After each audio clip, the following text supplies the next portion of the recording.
I'm watching a movie every day in 2025, so I thought it might be fun once a week to take a look back at a classic film that I had never seen before on a big anniversary. And this one actually dovetails nicely with 2025 because there is a new installment to the franchise called Bloodlines. I've never seen any of these movies before this year, so let's take a deep dive into the original Final Destination.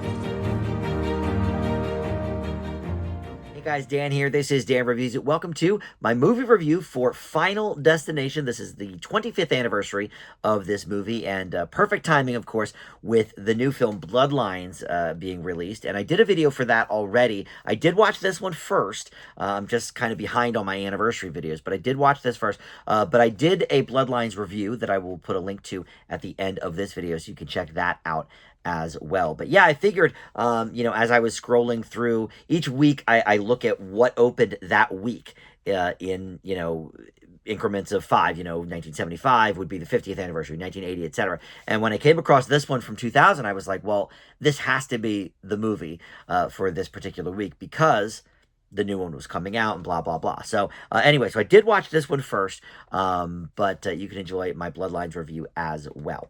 Before we launch into any specifics though about this film, let me welcome you back to the channel. If you're a subscriber already for Dan Reviews It, you already know that I do mostly new content here on the channel, new movies, new TV shows, or at least recent.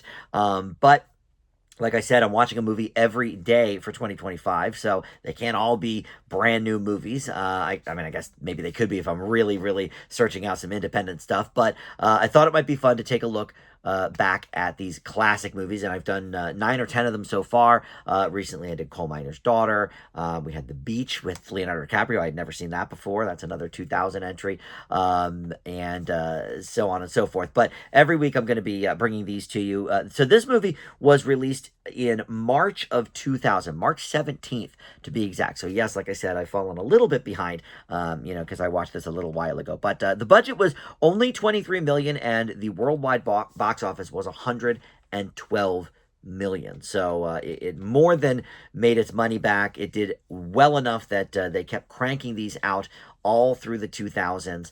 And then they stopped for quite a while. The new one is the first one in a hot minute. And in its opening weekend, it made something, I forget, I say it in my Bloodlines video, but I think it was like 60 some million just in the opening weekend, which almost beat the total of the highest grossing Final Destination movie in the U.S., which I think was 4.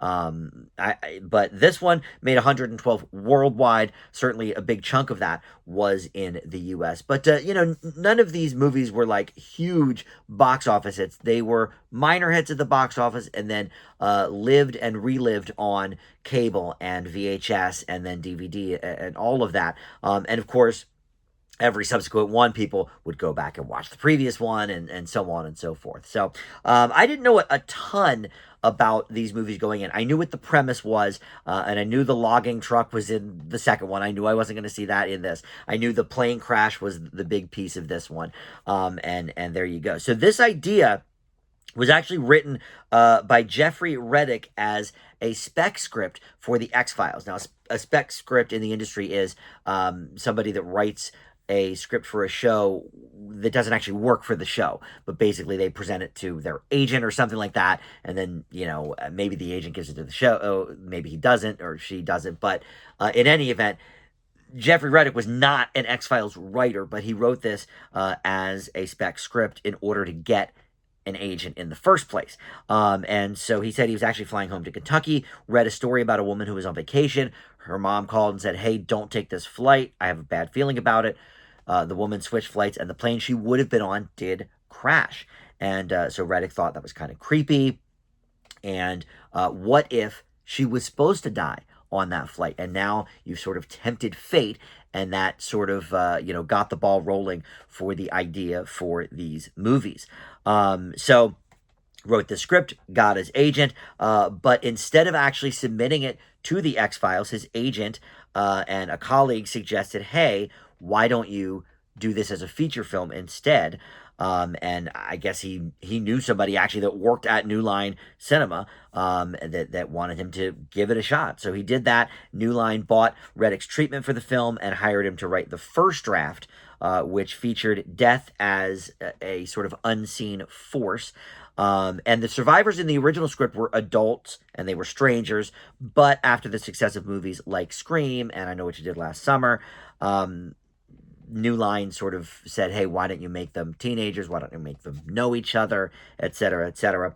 And so they submitted the script to the people who ended up directing the film, writing partners James Wong and Glenn Morgan. And both of them were working on the X-Files at the time. So that worked out very well, sort of, some synergy there. They rewrote some of the script, and James Wong had said he wanted to do for planes and air travel what Jaws did for sharks and swimming. And by the way, I'm going to do a Jaws video too because I've never seen Jaws. I was going to see it a couple of years ago and then COVID and then whatever else. And then, last year I think I realized, oh, next year will be the 50th. I think I'll watch it for the 50th. So I am going to be doing a Jaws video at some point. But anyway, these guys knew they didn't want to exactly do a slasher like Scream had been in a lot of the other movies at that time. And once they had a basic storyline, they started sort of recollecting their own coincidences. For example, one of them was in the Vancouver airport waiting for a flight when John Denver came over the loudspeaker and he remembered thinking, hey, that guy just died in a plane crash. That's kind of weird. We're in an airport right now. And so they wrote that into the script. In fact, that one of the John Denver songs, Rocky Mountain High, is peppered through this script. It's very, very prominent because it is played before an accident or before a character dies. Either one, you will hear Rocky Mountain High by John Denver. So that's sort of based on kind of a real life experience. And so afterwards, when they rewrote the script and Reddick listened to all of New Line's ideas, he sort of regretted not putting a physical antagonist in the film because there's no costumes for Halloween, there's no action figures to sell. So obviously Ghostface was a huge Halloween costume and still is really for so long with Scream. But we always do the alternate casting stuff is fun with these deep dives on my videos. And Reddick was hoping for Tobey Maguire and Kirsten Dunst for the two leads. And of course, the two had not starred yet in the Spider-Man franchise. I don't think they had even been cast yet. So that was sort of interesting, an interesting thought process on his part, putting those two together because obviously, the chemistry in the Spider-Man series is undeniable there. But also one of the producers wanted Jessica Biel for the lead female. Devon Sawa, who plays the lead, was the last one cast for the whole movie. He'd starred in Idle Hands at that point, which was another, sort of teenage horror movie, very big at the time. And the crew thought he was perfect for that Alex role. But a lot of the cast were hot off different teen projects: Varsity Blues, American Pie, Dawson's Creek. This really was at the time. A lot of these people did not go on to a ton of fame and fortune, but at the time, these were some hot properties in the film world.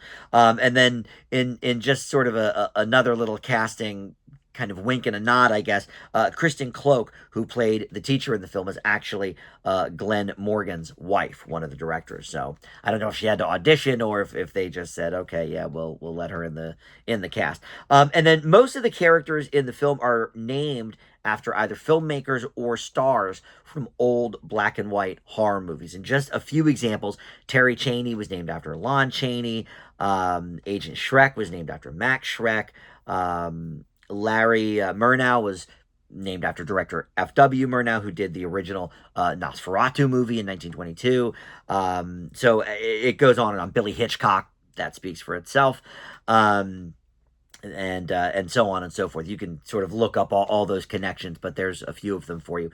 And then there's a number of appearances of the number 180 in the film, and that refers to, actually, the original title was going to be Flight 180. And New Line decided to rename it Final Destination because there were a lot of sort of airplane movies out at the time. You had Air Force One, you had Con Air recently, so they were like, let's sort of shy away from the flight thing and talk about, the meat and potatoes of the movie. And we should all be glad they did that because obviously, the airplane thing was just in that first one. But by naming it Final Destination, it gave them the opportunity to, make all of these sequels and sort of have them similar in theme. But, calling a movie Flight 180 Part 2 or whatever just doesn't really have that same ring. So it's good that they did that. But in terms of the actual filming, much of the news footage in the movie is actual footage from a July 1996 explosion and crash of TWA Flight 800 in New York. And it borrows other things as well from that crash. It was carrying a high school French club. The plane exploded suddenly and was investigated for, possible bomb, then a surface-to-air missile. But it was ultimately ruled, as it happens in this film too, that the crash was a mechanical failure issue. So a lot of things were sort of borrowed from that real life crash as well. And then for the death scenes, this was before CGI was super prevalent, so they ended up using life casts of the stars. And then for the fake blood, they used that chocolate syrup mixture that was so popular in film for a long time before CGI could just edit in some blood. And then the plane itself. So that was built on a huge soundstage, and it weighed 3 tons. It was on a gimbal, which is one of these things where you can, sort of rotate it any way that you need to. And so it weighed about 45,000 pounds, and could be shifted on that gimbal to create a pitching movement up to 45 degrees side to side and 60 degrees front to back. And the cast was, all concerned that they were going to be puking everywhere and whatnot. So, all right, that's enough of the background. Let's get to the film itself, shall we? So I mentioned some of the cast already. You had Devon Sawa as Alex Browning, Ali Larter.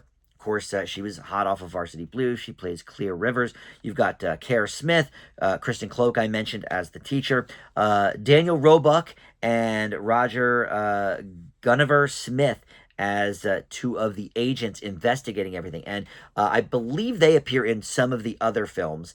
I don't think either of them was in Bloodlines. Daniel Roebuck has gone on to do a lot of different character work. Speaking of flights crashing, he was in Lost for a little bit. But you have Sean William Scott as Billy Hitchcock, and of course he was fresh off of American Pie at the time. Of the child stars, obviously these are people in their 20s playing teens, but Sean William Scott has, I think, had the longest lasting career. We still see him, popping up all the time. Who else? And Tony Todd, this is an important one, as William Bloodworth, because he is in the new film, and he passed away last year. He also played Candyman in those films, including the recent Candyman from a few years ago. But his final film was indeed Final Destination Bloodlines. They give his character a nice send-off, and sort of in a way a nice send-off to the actor as well, which we won't go into detail on because I'm not talking about really the Bloodlines film. But this is certainly an actor that has been with the series since the beginning. I don't think he was in all of them, but certainly they do connect his character back with the new film, which I thought was pretty cool. All right, and other than that, I mean, we know sort of the plot. It's the same plot in all of these Final Destination movies, but it starts here as high schooler Alex Browning boards Flight 180 with his classmates. They're taking a senior trip to Paris from JFK Airport, and before takeoff, Alex he falls asleep on the plane as they're sort of waiting to take off or taxiing or whatever, and has this premonition that the plane will explode in midair, leading to everyone's death. And the new Final Destination movie does deal with that as well, a premonition. So that sort of harkens back to this original film as well. And so they basically kick him off the plane because he's, yelling and screaming about, oh, the plane's going to explode, plane's going to explode. So some of the students and faculty go back on the plane, and some stay behind in the airport, because, of course, the trip to Paris is all set, so we can't miss it. But look, you guys have to stay here for fighting and all of this. And sure enough, you know, as it's taking off, the plane explodes in midair, and so we go to the funeral 39 days later, and the movie continues with those Final Destination thoughts of, well, if we were all supposed to die on that plane, then what is our fate? What happens to us? So this is interesting because none of the Final Destination movies have really gotten great accolades from critics, and audiences have been okay on them. This new one, Bloodlines, has been through the roof in both areas, which is interesting. But the original series, and certainly this original film, very, very mixed overall. I forget what the exact Rotten Tomatoes scores were for this particular film from the critics, but I think they're all, 1 through 5 are all sort of between like 40 and about 55%. None of them are terrible, but they're all very, very middling. And look, I can see some of the reasons why, but here's my take on this movie. It does come off a bit corny. I won't deny that. And I think some of the acting is not great. I think, if I'm being honest, that is one of the weaker elements of the movie. That look, there's a reason I think that Devon Sawa didn't go on to have this great career. Yeah, he's cute, he's a pretty boy, and at the time he was certainly a heartthrob. Coming off of Idle Hands, they were like, okay, let's shoehorn this guy into the horror genre, which they did pretty well with this movie, but he's just not that great of an actor, to be honest. Ali Larter's okay. Seann William Scott even is all right here. He was much better in the American Pie movies, and then in subsequent films and TV shows in his career. This is not certainly the peak acting for Seann William Scott either. Nobody is really a great actor here, unlike, say, the Scream franchise, where we had a lot of really top actors of the day, and that have gone on to great things. But there's a reason I think a lot of these kids didn't really break out. The acting is not great. The effects are okay. Look, I'm not going to judge a movie from 2000 too harshly for maybe some corny looking effects, but I have to say, some of the effects and some of the deaths were cool. There's no doubt about it. I can absolutely see why this, really stuck with a lot of people at the time. And, if I watched it when it came out, I would have been 23. So, I should have kind of been right in that wheelhouse. I wasn't seeing movies all the time at that point in my life. If I did, it was every so often I would go to the theater, but usually it was, renting from Blockbuster or whatever it was. And this one just, fell through the cracks for me. I never heard like amazing things about it. I sort of understood the premise. I was like, okay, I don't know if I want to see people just, dying a bunch of times. And that is sort of the inherent problem with this movie. And from what I understand, a lot of the films in the franchise is that there's not a really strong plot. Which I did not think was the case with the new one, Bloodlines. But for this one, I really did think that, yeah, some of the deaths are cool. The conceit is certainly interesting. It would have been interesting to see what they did with it as an X-Files episode, as that was sort of the potential. I'd love to read that spec script, actually, if that exists online or something. I'll have to look that up, because I just thought of that. It would definitely be interesting. I was an X-Files fan, certainly, and it would be interesting to see this play out, with Mulder and Scully doing the investigating. But as it is, the plot is just pretty threadbare. I mean, yes, the concept is cool, and some of the deaths are cool, but that's about all this movie has to offer. And again, I'm not going to harp on the effects of the time. This was 25 years ago, but give me a stronger plot and certainly better acting. That would make me appreciate this movie a lot more. But look, overall, I can definitely see, like I said, why this really struck a chord with a lot of people, especially coming off of, a bunch of these teen horror movies. Scream, I know what you did last summer. We mentioned Idle Hands, The Faculty. There were a lot in that sort of 96 to 2000, 2001 timeline that sort of, all built on each other. And, while a lot of those also, yes, did have cool deaths, they sort of had good plots too. And that is where this one falters for sure. I'm not really much interested in seeing 2 through 5. I will admit that. But if they keep making new ones that are more in the vein of Bloodlines, the 2025 edition, then yeah, I'm all in. But this movie did not necessarily make me want to seek out the others in the series. So look, we'll leave it there. I give the original Final Destination from 2000 a C plus. And like I said, you can check all of these out on Max, 1 through 5 anyway.